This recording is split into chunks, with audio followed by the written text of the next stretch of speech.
This year's International Day of Peace comes at a crisis point for humanity. COVID-19 has turned our world upside down. Conflicts are spinning out of control, the climate emergency is worsening, inequality and poverty are deepening, and mistrust and division are driving people apart at a time when solidarity and collaboration are needed more than ever.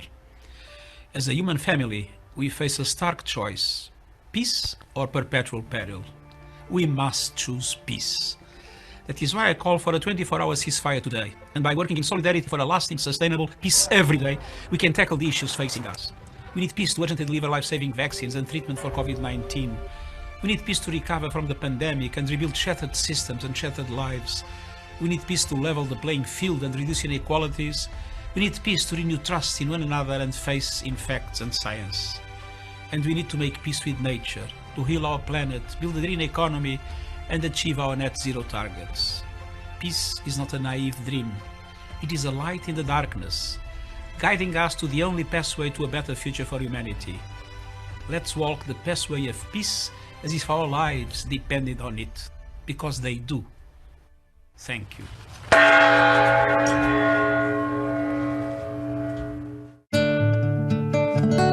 Minuto de silencio, momento de sonido, haciendo un concierto por todo el mundo. Un silencio en todas naciones,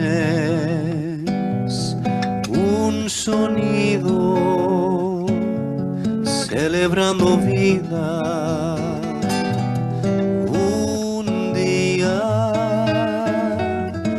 Escucharemos a la paz.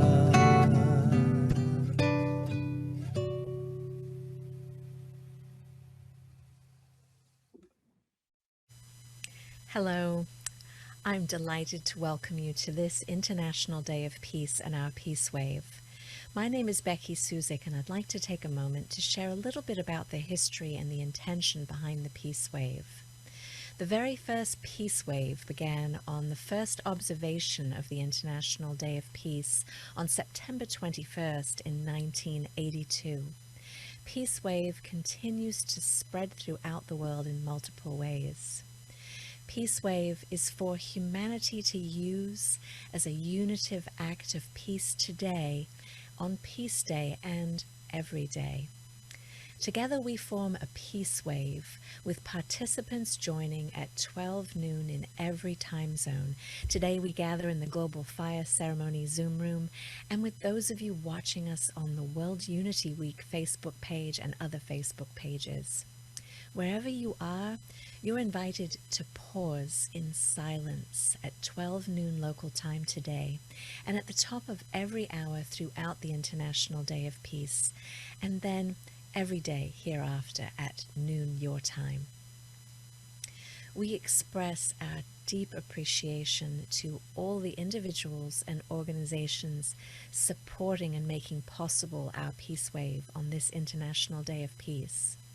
Thank you to Pathways to Peace, United Religions Initiative, Global Silent Minute, Sign Network, Unity Earth, and the Church Center for the United Nations, Peace Lights, which you see behind me, and so many other individuals and organizations devoted to peace building and healing work.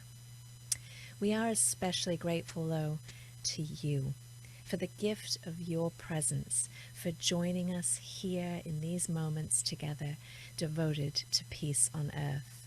Thank you for the gift of your presence. May peace prevail on earth. Aloha mai kako. And what a privilege it is to have Hawaii be the anchor location for the peace wave that went all around the world and the Global Silent Minute, falling on this special International Day of Peace. Hawaii is a land of aloha. Aloha means love, welcome, goodbye. But in the context of this program, I say aloha with a meaning of love. For it is love that brings us that state of well-being, happiness, and joy. Hawaii is an archipelago that is situated in the Pacific Ocean, and Pacific means peace. And here we have the double significance that this celebration of the International Day of Peace taking place in the land of love surrounded by the ocean of peace. It doesn't get better than that. And we also acknowledge all of the Pacific Islands besides Hawaii to help us anchor today's International Day of Peace. And we are in remembrance of all islanders and their sacred waters and islands. My deepest appreciation to all of the co-sponsors and organizers of this event, and all of the wonderful people who have made this PeaceWave event possible, with representatives of all of the countries of the world participating and celebrating peace in their respective countries. Hawaii is the only state outside of North America and the only state in the tropics. Hawaii is also one of a small number of US states that was once an independent nation. In fact, Hawaii was once a kingdom. Hawaiian scholar Mary Kawena Pukui, who was raised in Ka'u, Hawaii, maintained that the early Hawaiian gods were benign. Author and researcher Pali Jai Lee writes, during these ancient times, the only religion was one of family and oneness with all things. The people were in tune with nature, plants, trees, animals, and the Aina, which is the land, and each other. They respected all things and took care of all things. All was pono. Pono is a Hawaiian word that means righteousness. For instance, the Hawaii state motto is Ua mau ke ea o ka aina i ka pono, or the sovereignty of the land is perpetuated in righteousness. In Hawaiian ontology, along with ancestors and gods, spirits are part of the family of Hawaiians. There are many kinds of spirits that help for good and many that are aiding in warding off evil. Some lie and deceive, and some are truthful. And it is a wonderful thing how the spirits of the dead and the angels and the amakua or guardian spirits can possess living persons. But nothing is impossible to these god spirits or the akua. And so it is in Hawaiian mythology, as in mythologies around the world, that the forces of good and evil battle each other, but the forces of good ultimately prevail to demonstrate the indomitability of the human spirit that arises from the sacred source of life. Each family is considered to have one or more amakua that protect the family. This is just a little bit of information into the wondrous world of the sacred mystical traditions of the Hawaiian people. And I will share more after we pause now for the Global Silent Minute. So let us take a moment and prepare to enter the silence together in this PeaceWave, minute of silence, moment of peace. We take a deep breath and anchor peace in our own hearts.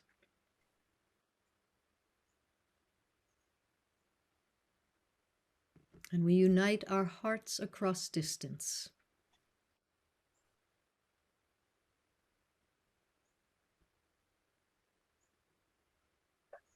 And we invite those on the other side of the veil to assist with our invocation and our anchoring of peace on earth.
May peace prevail on earth. Thank you. May peace prevail on earth. And it is wonderful to come into the silence, if even for a minute. My beautiful spiritual mother told me years ago that in the stillness is the power of God. So it is good to situate ourselves and our consciousness into the divine source of stillness in order that our work may move from that place of sacred silence. The International Day of Peace was established in 1981 by a UN General Assembly resolution. And this day is devoted to commemorating and strengthening the ideals of peace. In 2001, it was determined that an annual celebration on 21 of September would be firmly fixed.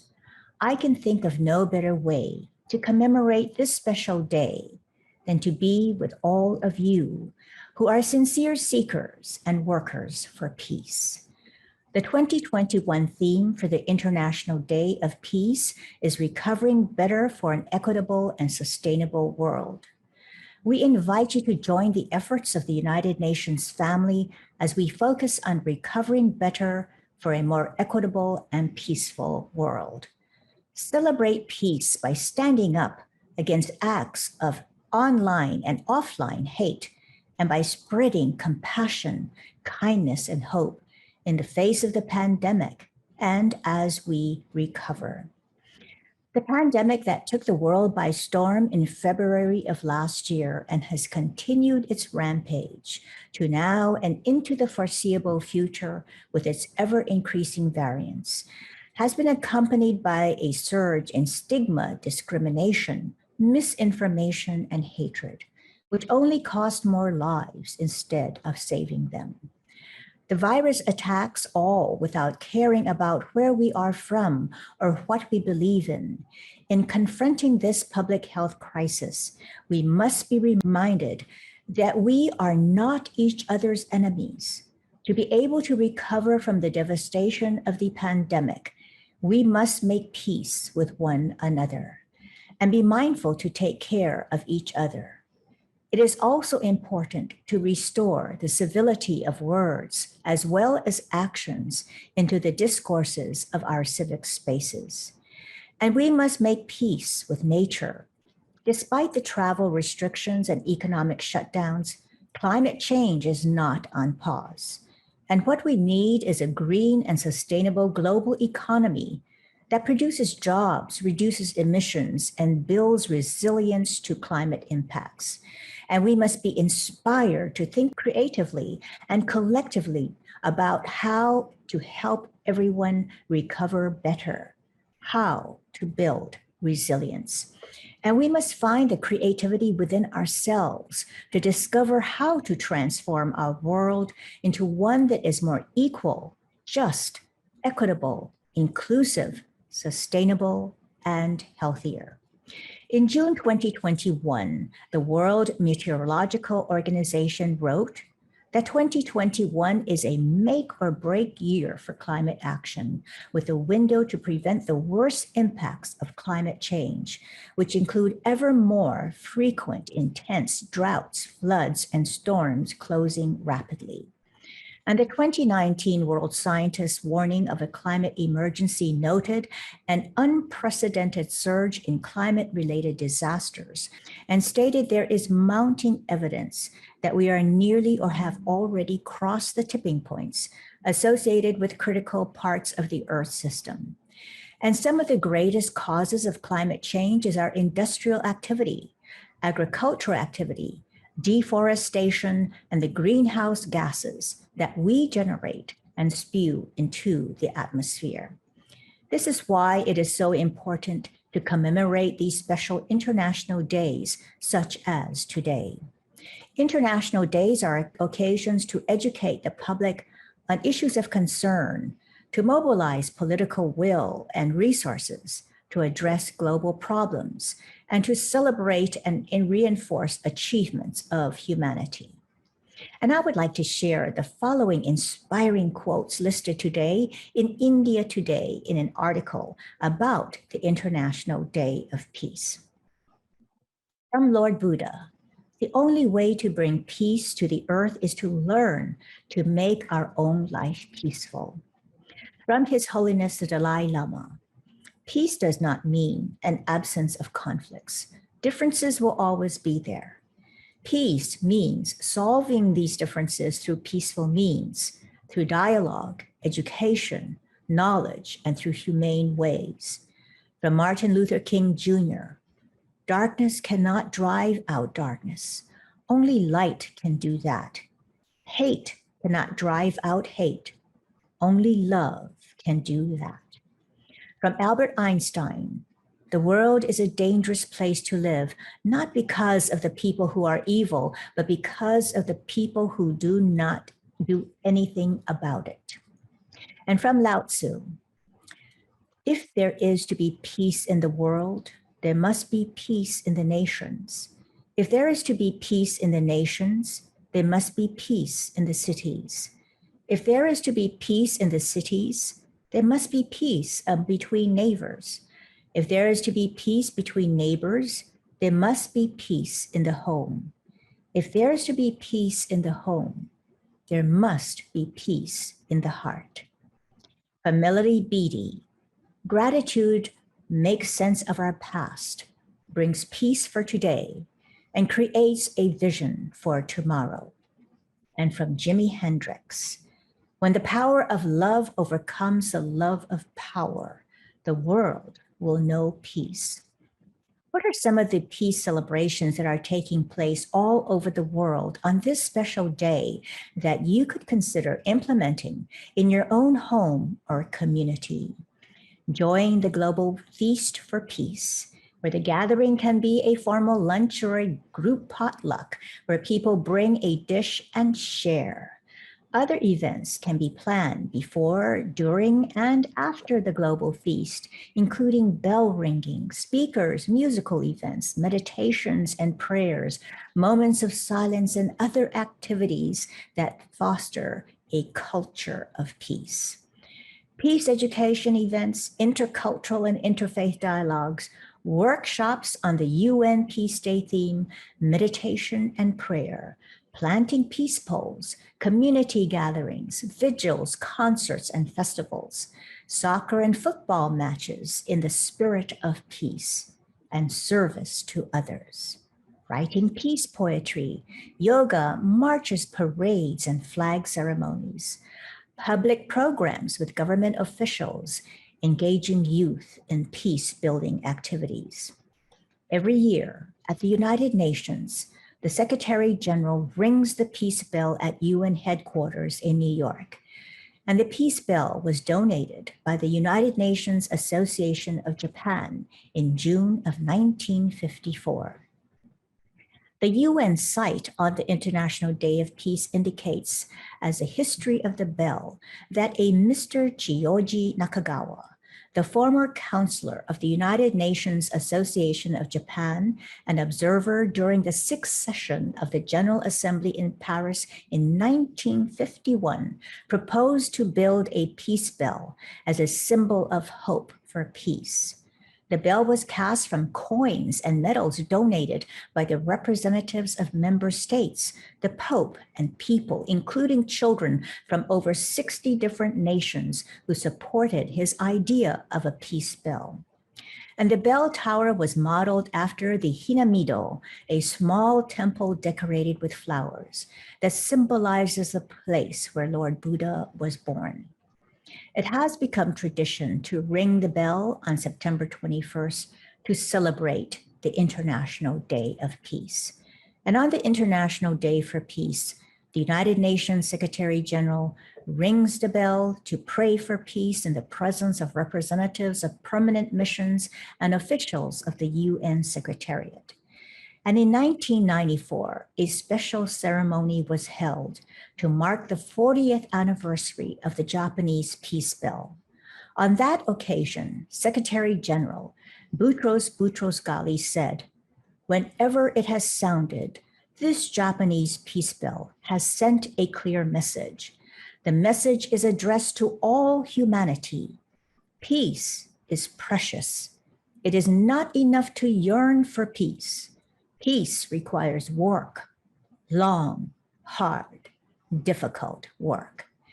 And each of us is tasked to be the tireless workers for peace every day in the seemingly ordinariness of daily life. This peace is expressed through loving thoughts, speech, and actions. And where we are is the holy ground. And let us be makers right where we live." I choose now to close with this video from Hawaii, which contains a sacred chant that acknowledges the rise of a new dawn with gratitude to the divine creator. And so it is that Hawaii closes our 2021 Global Silent Minute and International Day of Peace, situated in the land of love, in the ocean of peace, as the beginning of a new day, which brings us another opportunity to live and bring peace to ourselves and the world. And so it is. And aloha, love to all of you.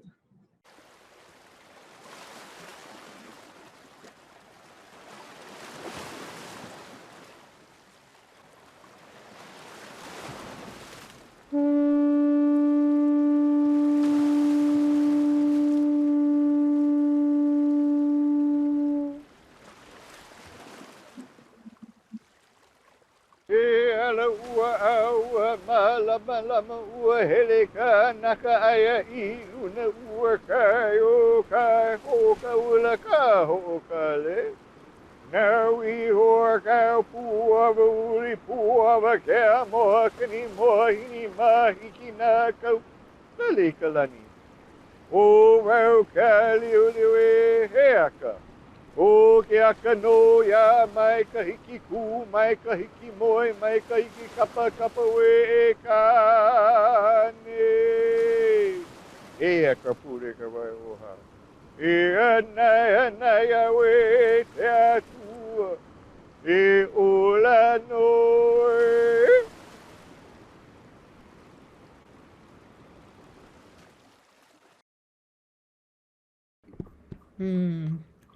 Thank you so much, Audrey, for that empowering, anchoring, beautiful, informative, and inspiring final message from Hawaii. We are so deeply grateful. Thank you. Thank you. And it is now my honor and joy to introduce and welcome Ambassador Anwar K. Chowdhury. Welcome, Ambassador. Ambassador Chowdhury is the former Undersecretary General and High Representative of the United Nations and works closely with all of us around the global movement for the culture of peace and for decades, the International Day of Peace.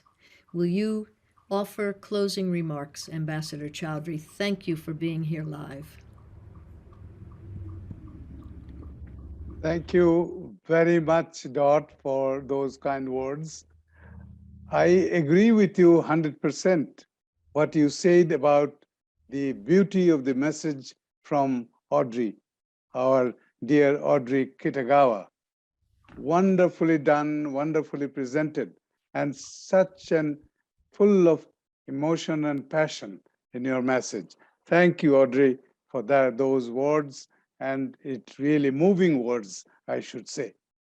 So let me wish all of you a happy 40th anniversary of the beginning of the International Day of Peace in 1981.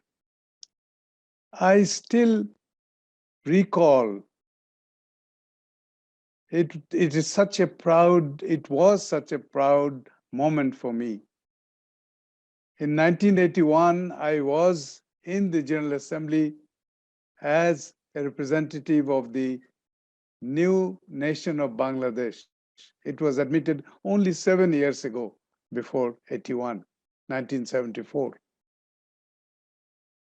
And I saw the General Assembly declaring the International Day of Peace as a measure to inculcate peace, to promote peace for every one of us and every nation which are peaceful, peace-loving. So that was the wonderful moment. And I believe that 40 years have gone by. And as Audrey mentioned, in 2001, again, we decided to do it on a fixed day. Previously, the IDP, International Day of Peace, was connected with the beginning of the General Assembly. Every September, third Tuesday of the September was the beginning of the General Assembly when the peace bell was rung by the Secretary General. But now we thought some occasions that third Tuesday didn't work. And so sometimes we were not able to know it ahead of time. And so General Assembly decided to fix 21st of September. And that is what we are doing. I believe that the International Day of Peace symbolizes the eternal quest of humanity for peace. Every year we observe that, but it is actually from this year's closing of the International Day of Peace that we will wait and continue to work for 365 days till the next day comes in next year. So this is, I believe, is the spirit. It's not just one day that we talk about peace and then forget. No, it is the continuum from one day this year to the next day, next IDP next year. So that is the spirit. And I believe that peace is a prerequisite for development, for sustainable development. And I believe that it is necessary for us to devote ourselves to promote peace in the best possible way. And I believe that we cannot ask the world to be peaceful unless we make ourselves personally, individually peaceful. So that is the important message for this day. And also it says that the International Day of Peace is to be commemorated, observed through education and by raising awareness on the issues of peace. And issues of peace have many challenges. And I, as peace-loving people, individuals, we should understand the complexity. But at the same time, we should be empowering ourselves with the knowledge and education and awareness of what are those challenges so that we can face this well.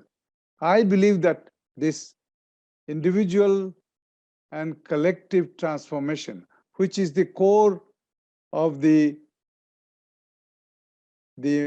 concept of the culture of peace. And that is what I believe, that the culture of peace is the most appropriate vehicle to promote peace globally and to celebrate the International Day of Peace. So I would like to say that we have come to a point when the peace wave, which started 24 hours ago and has come to almost, after circulating throughout the world, has come back to the seat of the United Nations, to New York. And I have great honor and pride to declare the conclusion of the peace wave, and in that fashion, the conclusion of the 2021 International Day of Peace. May peace prevail on all of us, starting with me. With one heart, one mind, one spirit of peace. Oh, please join me in saying, may peace prevail on earth. From our hearts out to the world 3 times together. May peace prevail on earth. May peace prevail on earth. May peace prevail on earth. And so be it. Thank you. Thank you, thank you, thank you. Thank you. Thank you so much, everyone, and aloha. Aloha. Thank you. Beautiful, Audrey. Thank you.